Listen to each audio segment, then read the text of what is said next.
But yeah, this is a big day. This is a big show for us. This is huge. We are thrilled to have Jim Meskimen with us today. Jim, let me tell you a little bit about him. Jim is a remarkably versatile performer whose career spans 4 decades across animation, film, television, and live performance. Born in 1959, Jim's journey in entertainment began at the University of California at Santa Cruz. Before that first year was over, he was receiving training in animation at Hanna-Barbera Studios in Hollywood. He's going to correct me in all of this, I'm sure. In 1980, he traveled to Spain to begin a period of intensive training in classical painting. However, a chance encounter with Harvey Keitel in 1983 redirected his path towards acting and voice work. On the invitation of producers, he guest starred several times in Britain's Whose Line Is It Anyway, which I want to discuss because it was one of my favorite shows growing up. Jim became a sought-after voice talent in the 80s and 90s, becoming the voice of what would become Comedy Central and creating memorable commercial characters like Dr. Swatch. His film career took off with director Ron Howard, who cast him in 5 films, including The Paper with Michael Keaton, Apollo 13, How the Grinch Stole Christmas, and Frost Nixon. Jim has appeared in major TV shows, from Friends to Fresh Prince of Bel-Air to The Big Bang Theory to Marvelous Mrs Mazel and Parks and Recreation. As a voice actor, Jim has brought characters to life in everything from Thundercats to Avatar to Batman. He's also the voice behind beloved Jib Jab Animations and spent years as the voice of Colonel Sanders for KFC. Jim's YouTube video, Shakespeare and Celebrity Voices, in 2011 gave him global recognition and led to a memorable America Got Talent performance at Radio City Music Hall. The son of Happy Days star Marion Ross, who the world knows and loves as Mrs. C, Jim continues to tour Hollywood, Australia, and the UK with his one-man show, Jimpressions, and recently appeared in Apple TV's The Big Door Prize. Jim can currently be seen in the final episode of Season 1 of Landman, and his new film, God and Buddha Are Friends, is coming out next year. Jim currently lives in Los Angeles with his wife Tamara and daughter Taylor, both accomplished performers in their own right, and we are delighted, if not a little in awe, that he joins us now live from LA. Jim Meskimen, welcome to the Aussie and the Scotsman podcast. Thank you, lads. It's a very generous and mostly accurate write-up, so thank you very much. Look, usually I get something wrong, so please correct me. What did I get right? Fine, doesn't matter. Doesn't matter. Good. I'm interested. It's not. You did say that I continue to tour in Australia. I haven't been to Australia in a number of years. I would love to go back. I would love to tour the UK. I would love to tour Australia. I have been there many times, but I haven't been there lately, and I'd love to go back. What do you take of Australia? What do you think of us?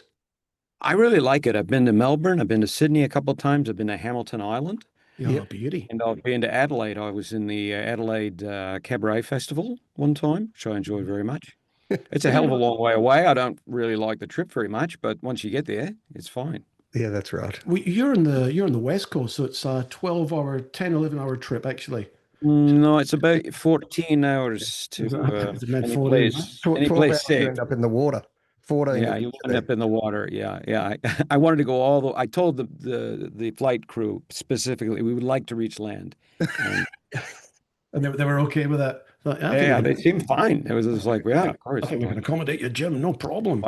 Yeah. That's one of the better airlines. So, Jim, do you ever continue with your painting? You're a talent? Yeah. I do. I've been a visual artist all my life. I just enjoy it. If I have an idle moment, I will. I was drawing something today while I was waiting in a voiceover session, pass the time. But I'm taking my focus off a little bit because I can go down that. I can get very absorbed in that. So right now I'm working on getting a screenplay produced, and I'm doing some audiobooks, and so I'm trying to just sort of cleave to one distinct style of expression, which is performing right now. From previous conversations we've had, I'm an architect by profession, and I tend to go off on tangents. I'm creative, and you're a creative. Sometimes you get tunnel vision on one particular thing. It could be on the painting, it could be on in doing some theater, it could be doing some TV. Do you have Yeah. Do you have a personal preference, or it really depends on how the mood is for that particular night? Yeah, I try to look at it kind of analytically because I've had I've tried it's a path, it's a journey, and life, we're all on this weird journey, and we're all trying to figure out what's the best thing for us. And for me, I've had periods where I was like, no, I'm only gonna do this, and I've really cleaved to that one thing. Or, well, I'm just gonna try and keep all the plates spinning and do a little bit of everything. And I've done that. And I've been like kind of like, whenever I have a poem in my mind, I'm gonna sit down, I don't care what the hell I'm doing, I'm gonna write that poem. I don't know. I think you have to manage it. We're adults, so we realize, well, if I just go off and for 2 hours do something and try to separate myself from my family so I don't get interrupted, it's in the end of the day, it's going to create friction. Yeah. So let me see if I can schedule things that I can schedule. What do I need to do to pay the bills? It's a balancing act, and there's no right or wrong. It's just kind of like, how'd you do today? And I've found that if I focus, for example, and I hope you find this interesting and not just the ramblings of an American idiot. But it took me a long time to have the cognition that, oh, people think of me as an impressionist. I should market myself as an impressionist. I was probably 50 when I really got that message loud and clear. And it happened because I started to look back at my old moments of breakthrough and success and go, every 5 years or so, I have a big upsurge and people get interested and the phone starts ringing and what happens around there? Like, I did that Fresh Prince show. Well, that's right. That was because I did impressions. They had me do impressions in that show. And then after that, I did that. And that also involved impressions. Finally, and it took decades. Even though I'd always kind of I'd kind of kicked the impressions thing down the road, and it's a personal interest of mine, so I always worked on it. But I didn't like go, oh, people think of me as an impressionist. I should freaking always do impressions with everything I do. I was a little bit worried about pigeonholing you before this interview because you are so much more, from what I've done the research, more than an impressionist. I mean, your impressions are fantastic, and I know you've got your show, the Gary Marshall Show. Yeah. So it's interesting that you've come to terms with, if you like, that is your current forte. I was going to say, I feel like we're playing Jeopardy because I was just about to ask you, right? And you've given the answer to the question I was just about. How did you believe that this could be your livelihood? Performing arts, you cover off a lot of topics. You said you only realised at 50, but it's not a conventional way to make a living, right? What you do. As an impressionist, yeah. Well, I have made my living since I'm about 25 as a performer of one kind or another. Yeah. And for a long time, maybe one of the reasons why I didn't notice how much the impressions were a spur of my path that was worthy to kind of detour onto. I made a living just as a young man in commercials, and I did. I had a whole career that was totally different, where I just would go into stores. I would be hired by a grocery chain to go into stores and interview their public for commercials and have fun with them and improvise and whose line is it anyway kind of stuff, just sort of improvising and having fun, not making fun, but having fun with people. And I did that for, I don't know, 12 years, made a fortune, didn't have to worry about work, and then I could pursue all kinds of side things with my different groups that I was involved with at that time. And it wasn't until that started to sort of fade, and that faded because I suppose I was getting older. Advertising and marketing changed the whole structure of things. And like now, I mean, basically what I do now with my daughter, my social media stuff, is essentially the same kind of fun that I was having as a commercial actor, but for free. And the exchange for me is that I meet friends, I meet people like you. I have many, many followers who are very kind and say nice things.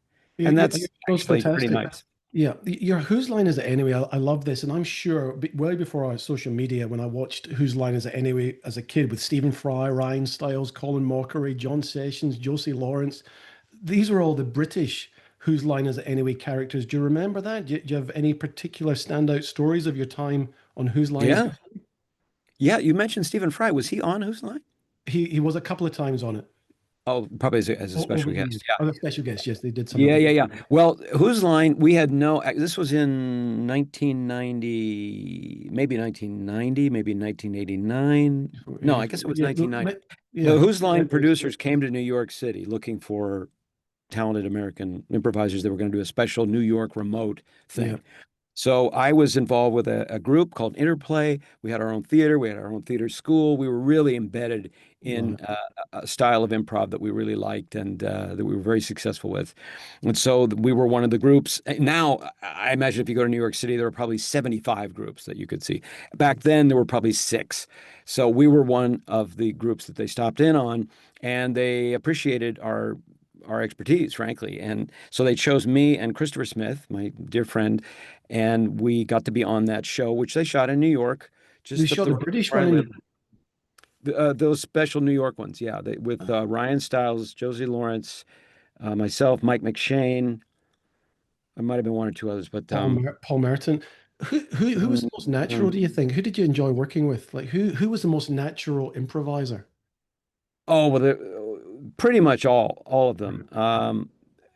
I loved working with Ryan, and I loved working with Mike, especially. I remember that. I remember.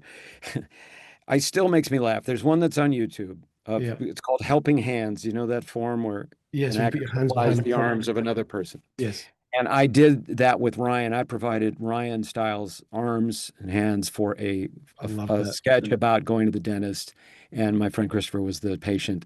And I was able to, I found that it's kind of like, I don't know if it's one of my superpowers, but I'm a very empathetic, and I guess like most improvisers Yeah. are. Anyway, I locked into Ryan's brain very easily, I think I've seen this. I think I've which is seen it. a little scary. Yeah. And so I became his hands, and we were just like a single unit, which was great. Except, How good.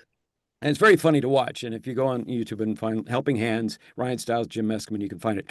Yeah. And it always makes me laugh. But he's very tall.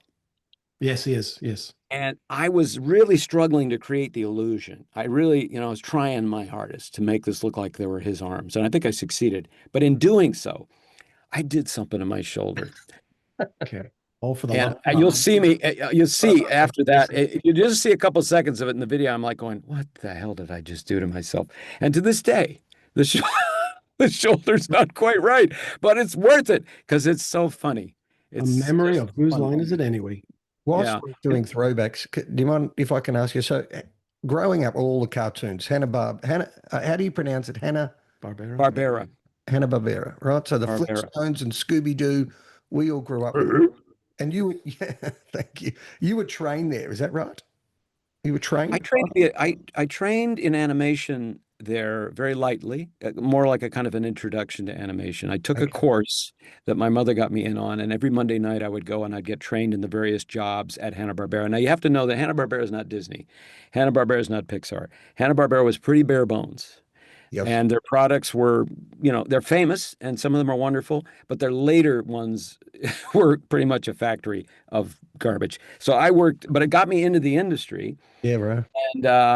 And I became an assistant to a storyboard artist, which Okay. basically meant he would draw things very nicely.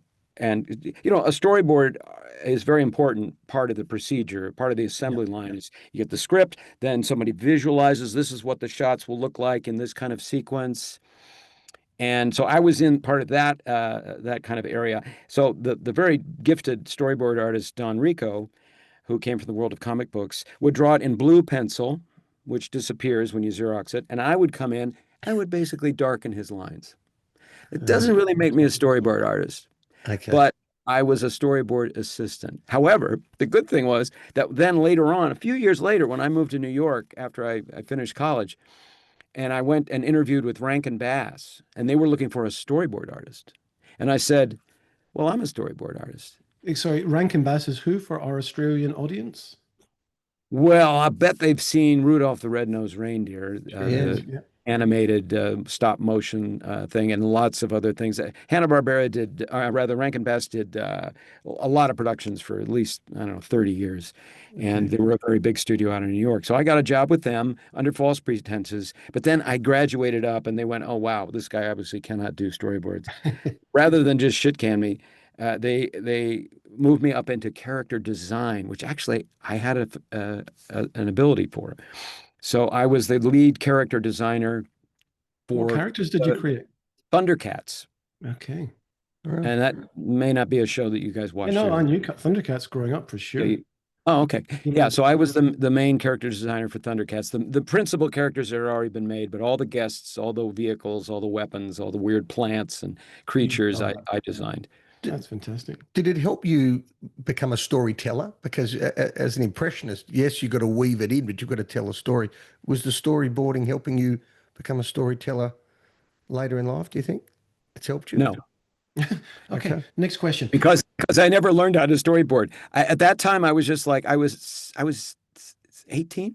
I didn't know what I wanted to do, and I was Okay. just like, "Oh, you're going to pay me to come into this office and color in these drawings? Okay." It was my first really decent job, and I was just so excited about it. I had no concept of what I was doing. Lately, I've become very interested in storyboarding, and I always storyboard short films or things that I do that are a little complicated so that Sure. I can see what it's going to look like. It's just a really, I realize now it's a very important step, and the people that do it that are professionals are really It's a good. craft. It's an art. It's a craft. I'm curious. We mentioned at the start you had a meeting you bumped into Harvey Keitel, Mm. and that changed the Yeah. trajectory of your career. Can you expand on that a little? Yeah, in my childhood and growing up and in my adolescence, I had this not a conflict exactly, but just sort of a conundrum, a problem. I had this strong desire to be a visual artist because I enjoyed it and because all my life people had kind of, that's how I don't know, I had an identity as a visual artist. I was the kid that drew in school. I did the yearbooks, I did the school papers, and I was the cartoonist. And then even younger, I wanted to be a painter. I enjoyed, and this comes from my mom a little bit. But I also Never had not sorry to an interrupt. Never interest an in, artist. Hmm? Never an actor. Sorry to interrupt there. Well, Because you grew up on the set of Happy, you didn't want to be an actor, like from young. Well, yeah, I did. I mean, I also had this other thing counterposing it, which Yeah. was I want to be a performer. And I had a real, even before Happy Days and before I saw the world of what my mom was involved in, I had a, like kids will have I want to perform. I want to sing that song. I want to dance that thing. I want to make those funny voices and faces and poses and stuff. And so I had that feeling too. And as I grew up, I kind of would bang back and forth with these different practices. I'd keep them both going, but I'd be like, and then when you're like 19, 20, you're like, God, I really need to decide because I want to be great in one of them. And if I tried to do both, maybe it'll dilute it. And I had all these weird thoughts about it. So in the midst of that, um, I was studying art and studying in Spain and really hunkered down on painting for about 3 years. Just I did some plays, but I mostly was doing painting, and it was laborious. It was a very deep study. It was like I lived in Spain. We didn't do anything else. We didn't have a TV. We didn't have a phone, or just Yeah. like painting. It was like could have been the 1930s. And I moved out of our place in the countryside and went to Madrid. And I'm walking in Madrid, and I run into Harvey Keitel. Did you? He was Did filming a you movie. Did Say he again? did he know you? Were you No, connected with him in any way? So no. so when you say you ran into you noticed Harvey Keitel and he I saw saw him. Yeah, yeah, he didn't stop me. I he didn't stopped see him. you. Yeah, All no, he right. didn't know me from anybody. I was a 22-year-old, 23-year-old guy, American, and I stopped him. And I had just seen him. I was aware of him as an actor anyway, and I Sure. liked him. We almost kind of resemble each other. And I'd just seen Mean Streets in Amsterdam for some reason at like a second run art house. And so I was very fresh in my mind. I was like, Jesus, that's Harvey Keitel. So I stopped him and we talked, and he said, "Oh, I'm here in Madrid. I'm shooting a movie. And yeah, what are you doing?" Anyway, we talked back and forth a little bit. And then he went his way. I let him go. I didn't stalk him or anything. I went, oh my God. And then I just noticed that my heart was just something? banging, and I thought, I looked at that and I had the presence of mind to go, wow, that really affects me. And I'm really interested in films and I'm really excited by this interaction. Okay, maybe I should be an actor. And that was what broke the stalemate. All And right. then in about 2 months, I'd moved to New York City and started my career. But that is amazing self-awareness for a young man to have at that point. So when you say you had this interaction with Harvey Keitel, with respect to him, there was no pearls of wisdom that he gave you. It was No, your self-reflection and understanding of, right then, oh my God, I've met a superstar because he's famous, Yeah, right? but I want that. Were you thinking, I want that for me? but were you not growing up with superstars? You were like part of that life growing up in the set of Happy Days. So you were around that all the time. And if anything, I'm thinking that maybe you pushed that aside. You didn't want it because your mum was the world's mum. And maybe you didn't want, you wanted your own identity in a way. Would that be fair or not? Well, there's no right or wrong answer to that, but I will say this. I was a close observer of tremendous celebrity on all those people that slowly grew to be such big stars in Happy Days. Yeah. And the tumult of it and the change of it was very disorienting. And so I didn't know if, wow, am I just attracted to this glamorous, crazy, fun-filled life where they're shunted all over the place and given attention and gifts and opportunities, or do I like the fun that they're having as actors, or do I like the craft of what they're doing as actors? There was a lot to unpack, and frankly, that took me really until just 2 days ago to really sort of. You just worked it out. Well, let me see if I can get my notes here because I wrote down a few things. Younger for it and fresher. And no, there was like, like it was confusing. It was confusing. And so that's why I really couldn't sort it out. And for me, the question was, and maybe it sounds highfalutin or whatever, but I was like, what's honorable about this profession? I know what's glamorous about it. I know the money's great, maybe. I know the attention and stuff and the bells and whistles, let's say. But what's fundamentally a good reason to do this? And what I just determined was, for me, at that time, really around the time of meeting Harvey Keitel, I was like, wow, I'd like to produce the effect on audiences, on another person, that a great performance has done for me. I like that. I liked experiencing it. I saw a great actor. I went, I love that experience. Maybe I could pass that on. And that seemed to me an honorable reason to stay in the game. Because you need a really good reason to stay in the game because of all the criticism, all the losses, all the difficulties and complexities and obstacles. You need a really good reason. And it's not, oh, maybe I could get a Rolex watch. That ain't it.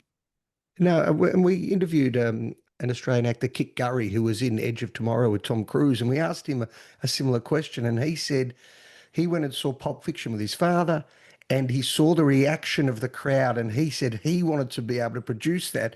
Very similar answer to what you said. It must be something ingrained. You're not doing it for the gold and the money. I mean, yes, they're the perks that come and reward for effort.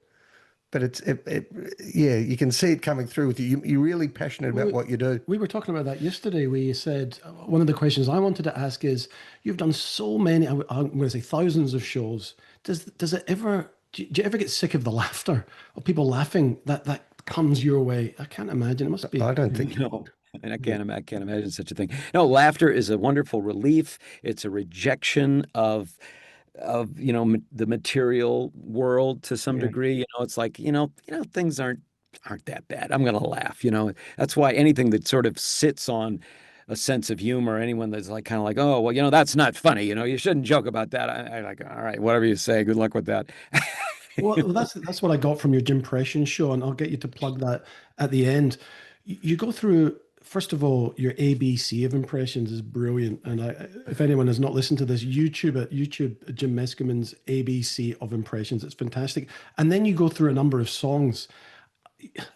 That's actually, I was quite teary at a couple of them. I love it. The Robin Williams one. The rap one was good about your time on Fresh Prince. On Fresh Prince. I loved your song about your mum, Marion. So contrarian. That was great, and they had a cracking joke about Biden as well. Tell us about, if you wouldn't mind. I know it's maybe a sore spot for you. You met, I believe, Robin Williams on the set of Happy Days when he was there for his first Mork and Mindy appearance, which led Gary Mitchell to cast him. No, I did not ever meet him on any set. I did not meet him on any set. I met him I know for sure I met him at LAX one time. And and this is part of my show too. It's like there's another time when I think I might have met him. Yes, which sounds crazy, but there was a lot of confusion going on, and I'm to this day I have no verification that was him. he does a fantastic joke about golf. We're both big golf fanatics. Oh yeah. I don't know it. I would do it, but I don't know it. About having a stroke. Every time you take a shot, You're having a stroke. And how many times do you do this? Once? No, fucking 18 fucking times. Can, Over and over again. we see him across the screen. Can you give us a bit of an insight? I mean, he's amazing in Dead Poets and Good Will Hunting and Good Morning Vietnam. He's magnificent. What's he like to rub shoulders with, to talk to at LAX? Is it good guy, nice guy? Oh, it was very nice. It was very nice. I mean, my friend and I, we came up and we saw him down there. You know, he had some sort of wonderful sort of leisure suit on. I don't know, he was going to fly, so he was going to be in first class. I don't know, he had some kind of wacky hat.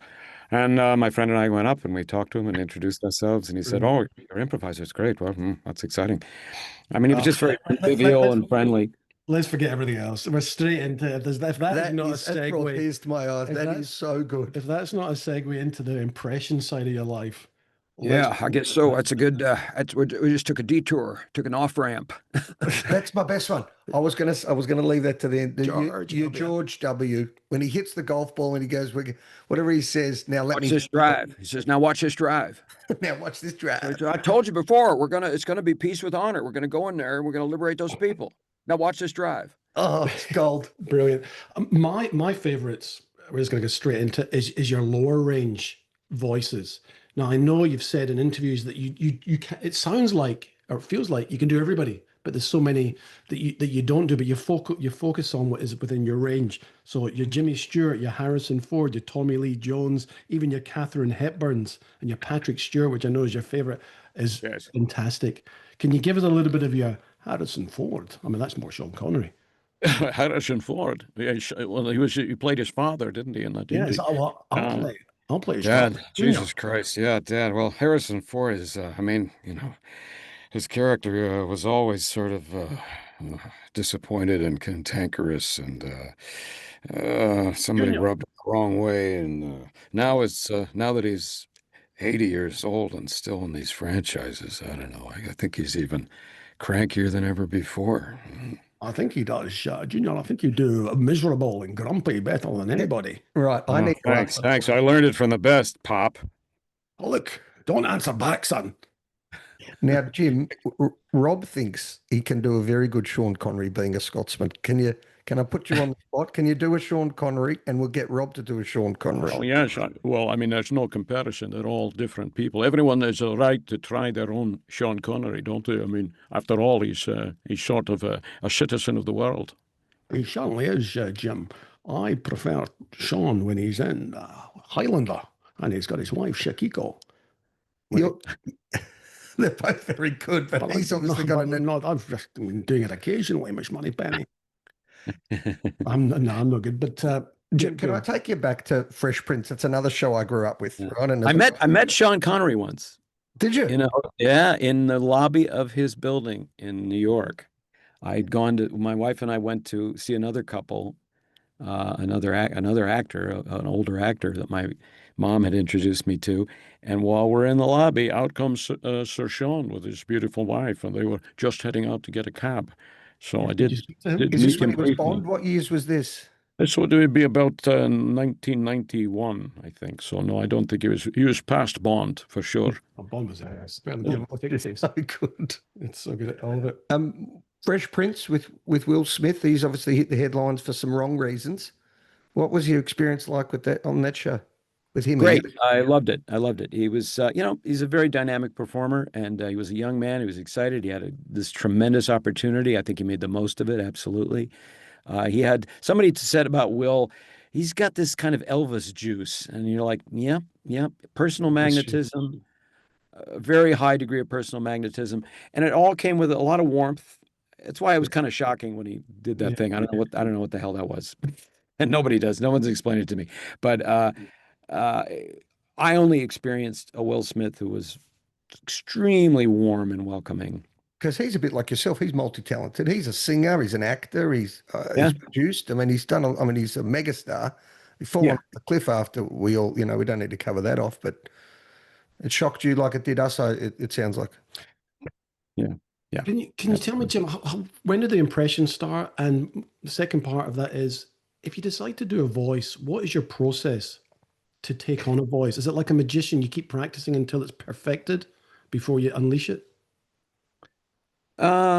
Well, first question is, it all started really when I was a kid, and just like all boys like to imitate things, I think. And I had some early success where at least I had the presence of mind to go, I think I sound like that, So it's your ear and being able to differentiate. And one thing that gets in the way of people that are interested in voice work, and impressions is an aspect of that, is that they're not actually familiar with how they sound to others.